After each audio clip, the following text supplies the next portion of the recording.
BDM Production. Hey yo, Hefa eno sang man, Azamila Mountain, to Iskan Mada.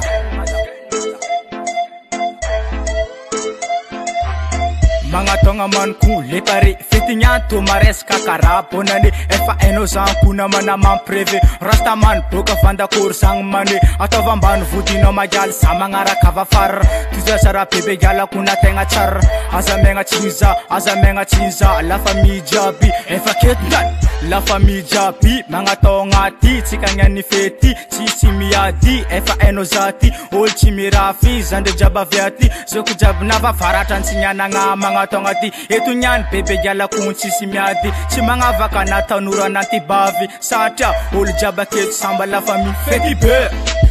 be tora malasa feti be tora akias feti be tora malasa feti be tora malasa feti be tora akias feti be tora malasa feti be artinyanti andra feti be mitangana bebe gala kunseng le pare po isken nakatu efa mampireve mitira le pare mga tonga le pare efa ring pis kanola mbat kanyi mga rati aza senga love seng kun fumba ni pegafi efa eno zati andatsa kamyas aza misi miade aza misi fangarats feti be tora malasa feti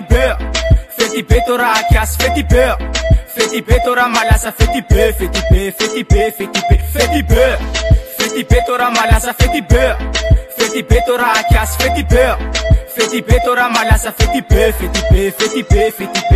tatan tombo vo kunsengira chara mifangoro kor kunseng tenga chara aza misi miad aza mis avatara karanjen kun fetene komanala nava farata sinyana nga mga tongati etu nyan bebe gala kunchi simiati chimanga vakana tanura nati bavi satya ol jabake samba la famille